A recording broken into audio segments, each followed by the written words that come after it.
అందరికీ నమస్కారం అండి. ఈరోజు టమాటో సాస్ ఎలా ప్రిపేర్ చేసుకోవాలో చూద్దామండి. ఈ టమాటో సాస్ని చాలా ఈజీగా 20 మినిట్స్లో ప్రిపేర్ చేసుకోవచ్చు. అది ఎలాగో ఒకసారి చూద్దాం. నేను దీనికోసం ఒక అరకిలో టమాటోలు తీసుకుని శుభ్రంగా చేసుకుని చిన్న చిన్న ముక్కలుగా కట్ చేసుకున్నాను. ఇప్పుడు ఈ అరకిలో టమాటో ముక్కలకి 2 ఎండుమిర్చి, ఇంచు దాచిన చెక్క, 1 ఇంచు అల్లం ముక్క, 4 వెల్లుల్లి రెబ్బలు, చిన్న బీట్రూట్ ముక్క కలర్ కోసం తీసుకున్నానండి. ఇప్పుడు వీటన్నిటిని స్టవ్ మీద ఒక ప్యాన్ పెట్టుకుని అందులో వేసుకుని ఉడికించుకోవాలి. ఇప్పుడు వీటన్నిటిని టమాటోలు బాగా ఉడికే వరకు ఉడికించుకోవాలండి.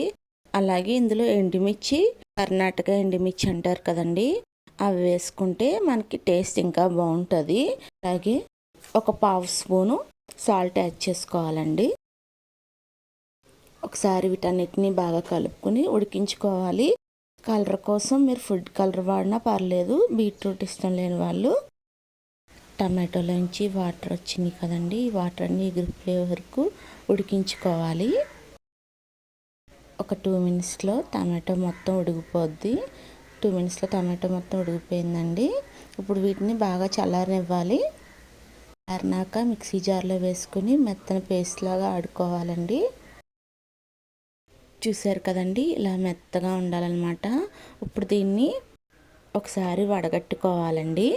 ఇలా వడగట్టుకోవడం వల్ల ఇందులో గింజలు, టమాటో తొక్కలు ఏమన్నా ఉంటే స్టెయినర్లోనే ఉండిపోతాయండి.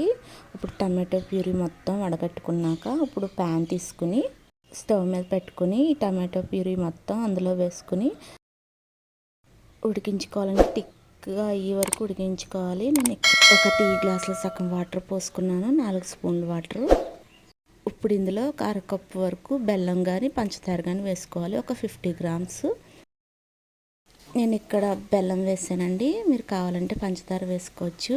కొంచెం దగ్గరకు వచ్చే వరకు బెల్లం కరిగే వరకు కలుపుకుంటూ ఉండాలండి. ఇప్పుడు బెల్లం మొత్తం కరిగిపోయింది. ఇప్పుడు ఇందులో నేను 2 స్పూన్లు నిమ్మరసం వేసుకున్నాను. ఈ ప్లేస్లో కావాలంటే వెనిగర్ కూడా వేసుకోవచ్చు. ఇప్పుడు ఇదంతా బాగా కలుపుకోవాలండి.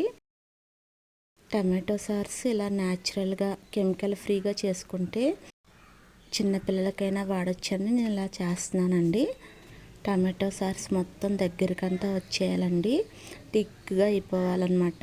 మనకు తెలుస్తుంది, కొంచెం కలర్ చేంజ్ అయ్యి ఒక ప్లేట్లో వేసుకుంటే థిక్గా ప్లేట్ వచ్చినా కదలకుండా ఉంటుందండి.